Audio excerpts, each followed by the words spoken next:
Hey everyone, welcome into another X-Men 97 recap and review episode here on the Arena Productions. I'm your host, X-Pat, along with our expert on X-Men 97, a child of the 90s himself, Burley of Burlerman Gaming. How are you, Burley?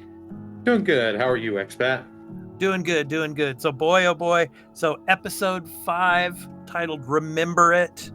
And boy, this was a thought-provoking episode with some shocking themes to it. And of course, there are going to be some spoilers throughout this episode. So if you've not watched the episode, please go to Disney Plus and watch it, and then come back and enjoy this recap and review episode. So let's jump into it, Burley. I got some questions for you. So we get Genosha. So in this episode, describe the role Genosha plays for mutants in the episode, and kind of can you contrast it with the typical depiction of mutant habitats in the X-Men universe? Okay, so in this episode, we go to Genosha, and Genosha in this series is like the mutant capital where mutants go. It's their safe haven and all that. Yeah. And we're going there because the X-Men have been invited, and they're being invited because they want certain X-Men member on the team to lead and be their representative for the UN. Because in the last episode we had or 2 episodes ago, we had the X-Men joining the Genosha being recognized in the UN.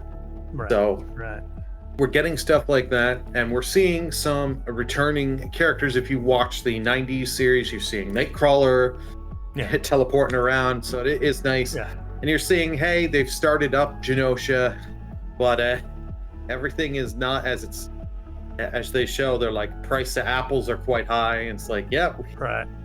Unfortunately, it's gotta be this way. Yeah.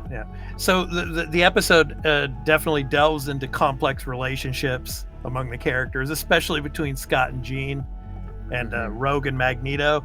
And Scott, he gets that question about his and Jean's baby, and he just goes crazy about that. So I think it highlights the broader issue between humans and mutants. So can you discuss the tension there and its implications for the mutant community in this series?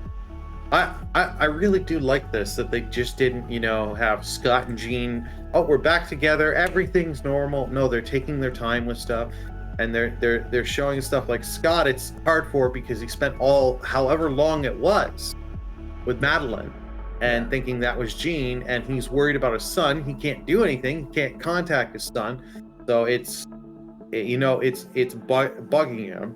And then this is the Jean that he knew for all this time, but Jean's still having memory issues, and it's like they both, you can tell they kind of want to reconnect, but they're both hurting from their trauma and stuff that's going on.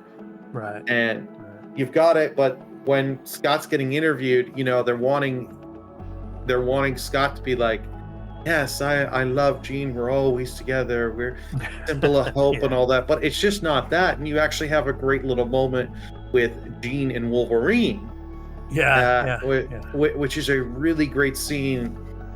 And just, it's like, ooh, I cannot wait to see how the rest of this kind of goes and plays out throughout the rest of the season.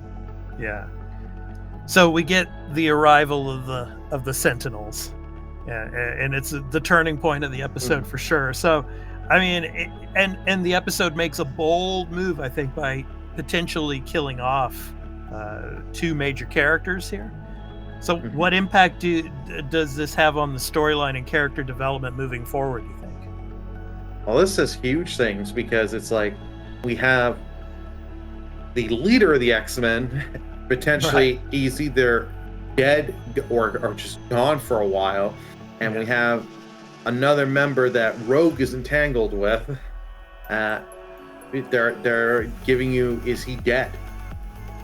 And this is going to have huge things, because now it's going to, if both of them are gone, it changes the dynamics of the team.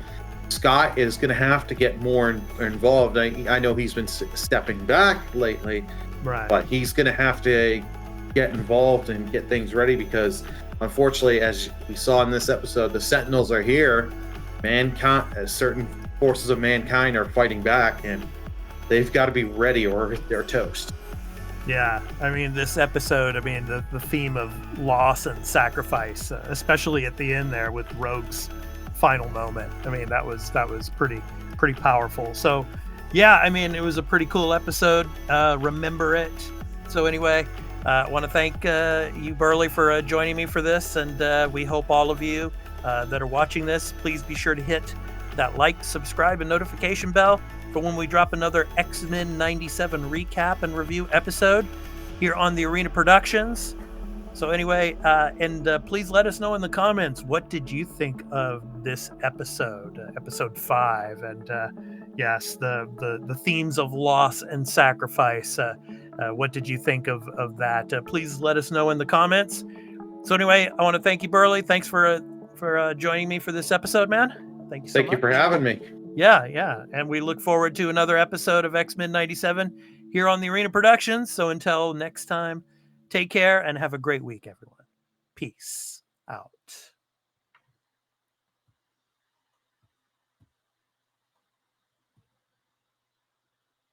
All right.